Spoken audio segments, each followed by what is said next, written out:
Afaliana sy fanantenana ny soritra teny amin'ny tavany no nitsenan'ny mponina Anirina Randriamasinoro teny amin'ny lalana jiaby izay nalehany tao anatin'ny boriboritany voalohany. Niara-dita amin'ny kandida ho ben'ny tanàna avy amin'ny antokotiko Madagasikara ny solombavambahoaka Anitra Razafimanantsoa izay tompo tanàna ao amin'izany boriboritany voalohany izany.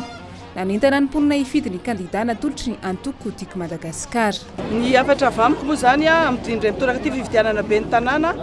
tsy misy afa-tsy ny team ihany no mavita raha eto Antananarivo dia miantso ny vahoaka izay nifidy ny maître Yanitra tamin'ireny fotoana fombavahoaka reny izay nifidy président Valmanara tamin'ny fividiana filoham-pirenena hifidy any Rina indray larana faharoa eto amin'ny Antananarivo renivohitra ty satria ny antony dia fantatsika fa tsy misy intsony ny zavatra azo antenaina raha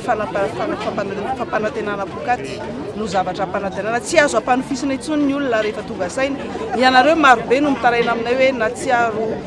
voatsipaka ambavafo matsiaro nadinoana ary matsiaro ihany koa fa natao tsinitsina natao fitaovana dia tsy misy fanafody afa-tsy ny kandida tolotry ny tia malarana faharoa Irina tanora mahavita no sady mahay izy no mahavita ary vonona hiatrika ny asana ben'ny tanàna fa indrindrandrindra zany miaraka amin'ireo mpanohitsaina tolotry ny tia malarana faefatra ihany koa dia mampiseho fahavonona izy tonga mitety anareo zao amin'izao fotoana zao etỳ Manaritsoa ampefilosité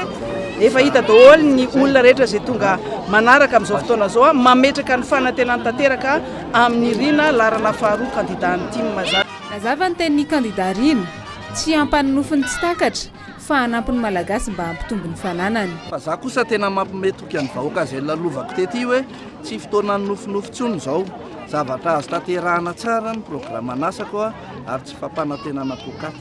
Tamin'iray ora latsaka kely no ny faranana aloha ny fihaonana tamin'ny mponina ny boriboritany voalohany teny amin'ny 17 hektara. Nalainy saraka ny rehetra tsapasahady fa manombotra amin'ny vahoaka Antananarivo ny kandida Rina Randriamasinoro sy ny mpiaradia aminy.